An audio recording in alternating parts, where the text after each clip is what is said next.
Everyone, today we are going to discuss another special sense, that is the sense of sight. It is also known as vision. So the organ that is responsible for vision is eye. After the completion of this lecture, you would be able to describe different layers that are present in the eyeball. It means you would be able to describe the structure of the eye and also the route that is taken by nerve impulses from the retina to the cerebrum. Here in this diagram you can see the eyeball. The eye is basically the organ of sight and it is spherical in shape. Its diameter is 2.5 centimeter and it is present in the orbital cavity supplied by optic nerve. The space that is present between the eye and the orbital cavity is occupied by adipose tissue. Adipose tissue means fatty tissue, and this fatty tissue along with bony cavity protects the eyeball. In humans, we have two eyes that are present at a distance, but for a proper vision we need their coordinated activities. When the two eyes they work in a coordinated fashion, we can see one image. It is also possible that we can see with only one eye, and this is called monocular vision. And when we see with both eyes, with two eyes, it is called binocular vision. A three-dimensional vision is impaired when only one eye is used. So for three-dimensional vision, we need both eyes. You can see different layers in this diagram.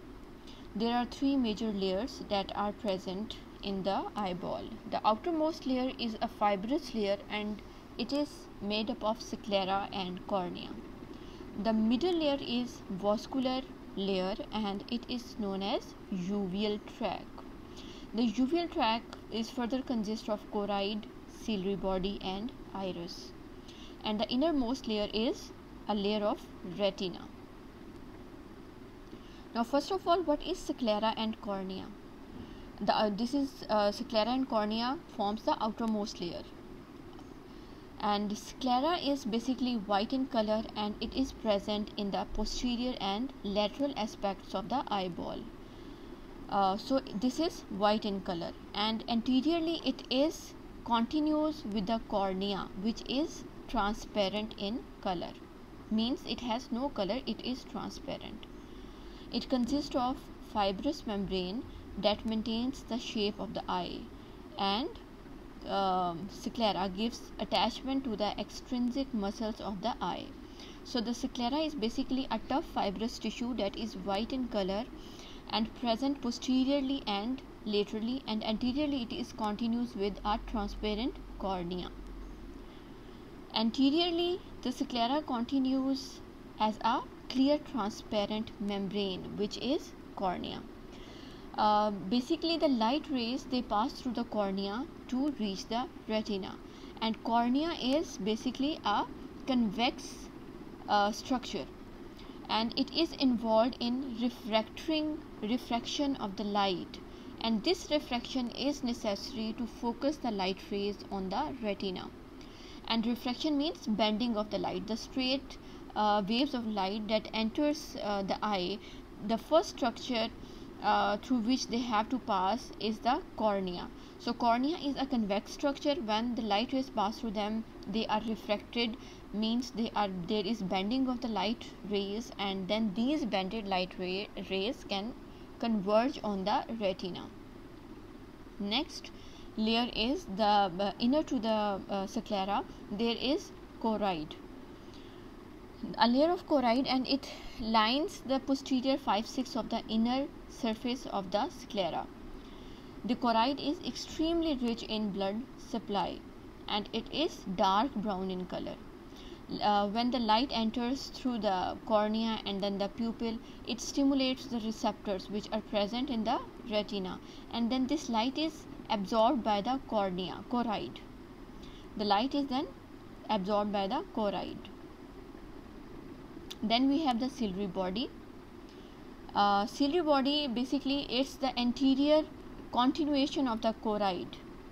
The ciliary body is continuation of the choroid anteriorly. Posteriorly we have choroid, and when a choroid ends anteriorly, there is beginning of the ciliary body. Ciliary body consists of two types, basically two types of muscles. Ciliary muscles होते हैं इसमें, and then it has the secretory epithelial cells. Ciliary muscles are the smooth muscle fibers, and the smooth muscle fibers are of two types. These are the longitudinal smooth muscles as well as the circular smooth muscles. So when the circular smooth muscles contract, the ciliary body basically acts like a sphincter due to the presence of these circular smooth muscles. The lens is attached to the ciliary body. You can see here the attachment of the lens. So the lens is attached to the ciliary body through a suspensory ligament. Suspensory ligament, you can see in this diagram that the suspensory ligament ciliary body is attached to the lens through the sensory ligament. Now coming to the ciliary muscles. First, the ciliary muscles, when they contract or they relax, they change the shape of this lens. So the contraction and relaxation of the ciliary muscle is responsible for changing the shape of the lens. The epithelial cells, we have talked about that ciliary body consists of ciliary muscles as well as epithelial cells. So these epithelial cells, basically they secrete a fluid which is known as aqueous humor. Aqueous humor into the anterior segment of the eye. So anterior segment is present between the lens and cornea. In this anterior segment we have aqueous humor. The ciliary body is supplied by oculomotor nerve, which contains the fibers which are known as parasympathetic fibers, and stimulation of these parasympathetic fibers cause contraction of the ciliary muscles, and this contraction of the ciliary muscles makes the lens more globular and result in accommodation of the eye, so the eye can focus on near objects. Next is iris. Iris is this is the visible part of the eye, and it is extended anteriorly from the ciliary body. So the second layer, that is the uveal tract, basically it consists of uvea, it consists of vitreous body, then the ciliary body, and then this ciliary body extends anteriorly to form the iris, and the iris is present behind the cornea and in front of the lens. It divides the anterior, this iris basically divides the anterior segment of the eye into two chambers, which are the anterior and posterior chambers. It is a circular body that is composed of pigmented cells, right? Here I can you can see the iris. So in this diagram, in the above diagram, you can see on the inner side there is a pupil, and then pupil is surrounded by radial fibers, and these radial fibers are radial as well as there are circular fibers. Two types of muscles are present in the iris, which are the circular and radial fibers. This purple color, the purple color fibers you can see in this diagram, these are the fibers of iris. And then outside the iris there is ciliary muscle, and outside the ciliary muscle there is choroid, right? So this iris is composed of two types of smooth muscles. Number one is the circular, and other one are the radiating fibers. And in the center of this iris there is an aperture which is called pupil. Pupil is basically an aperture in the eye or the hole through which the light rays enters the eye to reach to the retina. So the diameter of this pupil is controlled by the iris. How it is controlled? Basically the iris is supplied by parasympathetic as well as sympathetic nerves. Whenever the parasympathetic nerves are stimulated, there is constriction of the pupil, and whenever there is stimulation of sympathetic nerve fibers, the pupil dilates. Now the color of this iris is genetically determined. Basically, whenever there are more pigments are present, it becomes black to brown in color, and when less pigments are present, the color of the iris becomes blue. And in albinos we can see that there is no pigment in their eyes, so their eyes are blue in color. Next, in this diagram you can see the lens in the center. So the lens is basically present in front of the aperture, in front of the pupil. You can see the lens, then there are ciliary muscle fibers, and outside the ciliary muscle fibers, and in between the ciliary muscles and the lens there is a suspensory ligament, and then the outermost layer is the sclera. So the lens is highly elastic and it is biconvex. It lies immediately behind the pupil. It consists of fibers that are enclosed by a capsule, and it is attached to the ciliary muscle through suspensory ligament. The thickness is controlled by the ciliary muscle. The thickness of this lens is basically under control of ciliary muscles. Whenever the ciliary muscles contract, the lens moves forward and thickness of the lens increases. So now the lens can focus on the near objects, and this is called accommodation for near vision. The lens also causes refraction of the light rays, and the light rays which enters from outside through the cornea, and then they have these light rays has to pass through the lens, and the lens also causes bending of the light rays. This is the only structure in our eye that can change its refractory power. Otherwise, cornea cannot change its refractory power. The last layer, the innermost layer, that is the retina. So the innermost layer is retina. It is extremely delicate structure and is well adapted for stimulation by the light rays. So this is the only structure in the eye that contains photosensitive cells, which are the rods and cones, and there are many layers which are present in the retina, and these layers contains the nerve cell bodies as well as axons, and then on the outermost layer is made up of pigment cells that is attached to the choroid. The light sensitive cells which are present in the retina are the rods and cones, and when the rods and cones are stimulated, nerve impulses are generated. Retina lies about in the posterior and lateral part of the eyeball. Near the center of the posterior part, in this diagram you can see in the center of the retina there is a macula. You can see macula in the center, that is basically a thickened and deepened portion present in the center of the retina. This is called the macula, and in the center of the macula there is fovea centralis, and this fovea centralis is a yellow spot. This fovea centralis consists of only cones. There are no rods in the fovea. Towards the anterior part of the retina, anteriorly there are fewer cones but more rods. So most of the rods are present in the peripheral portion of the retina, and in the center of the retina there are cones, and we can see that in fovea centralis this area contains only cones. No rod is present in the fovea centralis.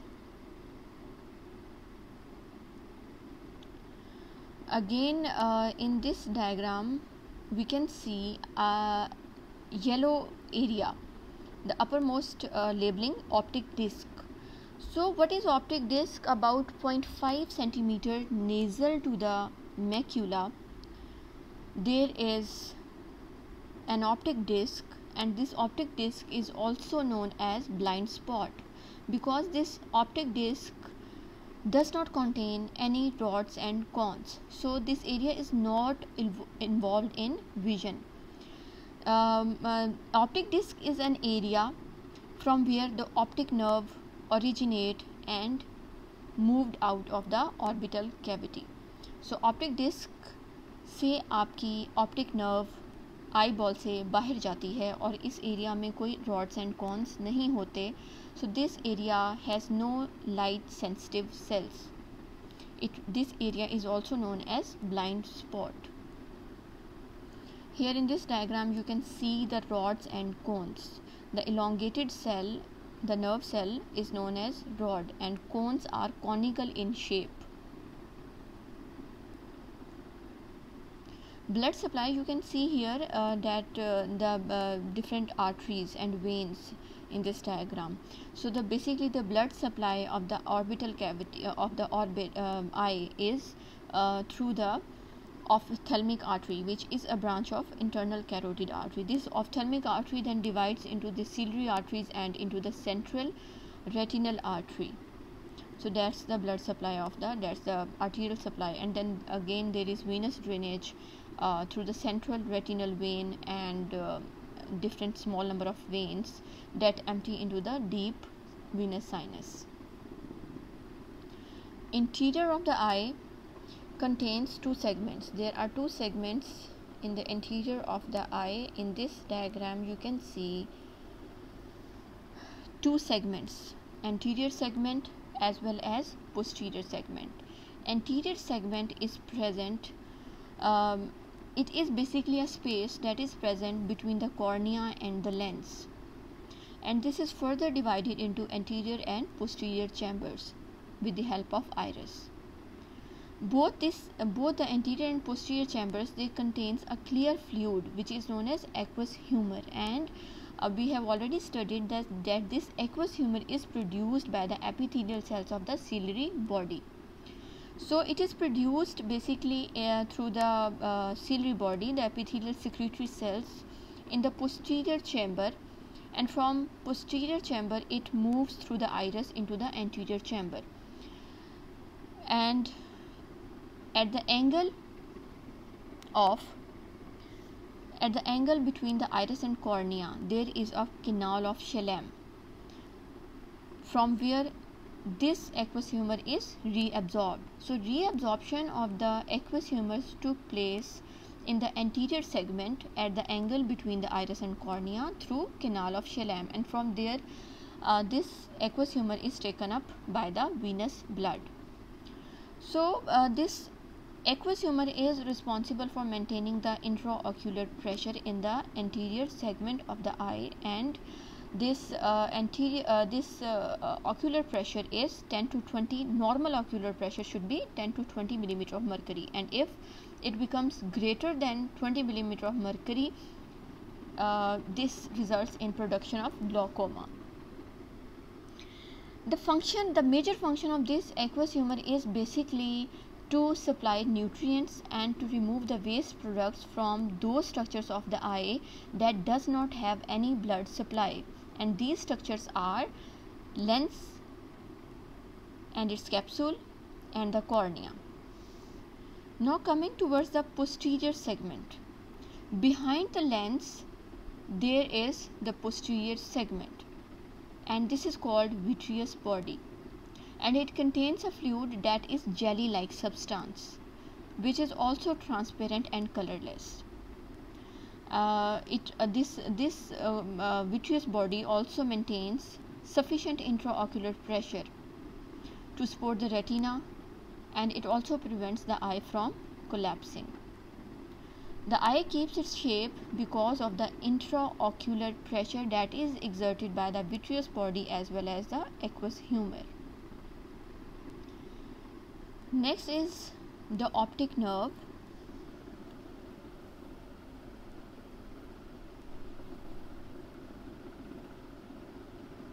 Optic nerve. In this diagram you can see the optic nerve. Initially you can see on the upper portion of this diagram you can see the nasal retina as well as the temporal retina. Nasal retina आपके nose की side पर होता है और temporal retina आपके temporal bone जो कि year की साइड पर होती हैं बोन्स, ठीक है। तो temporal retina and nasal retina you can see in this diagram. So through the optic disc there the optic nerve begins, ठीक है. The optic nerve begins out of the eye through the optic disc.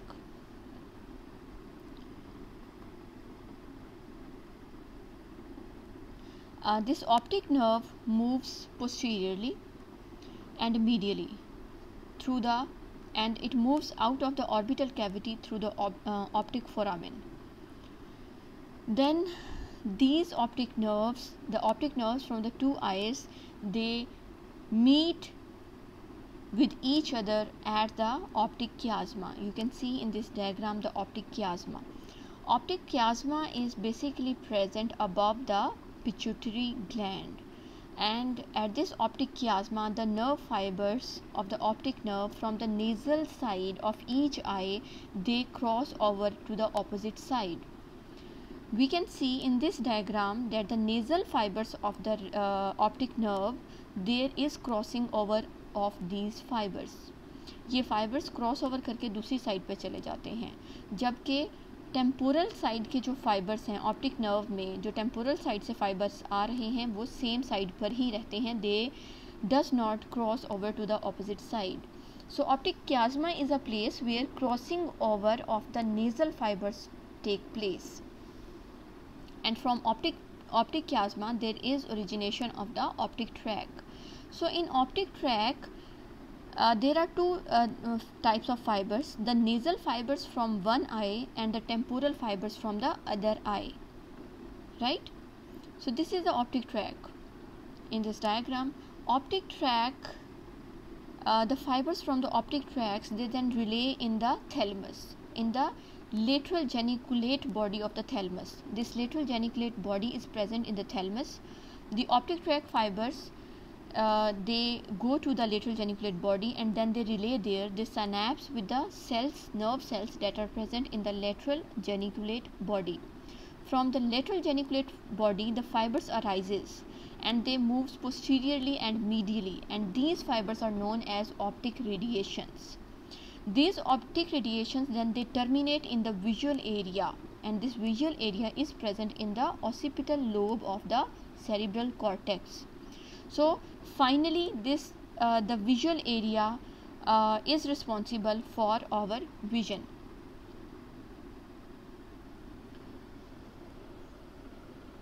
Thank you very much.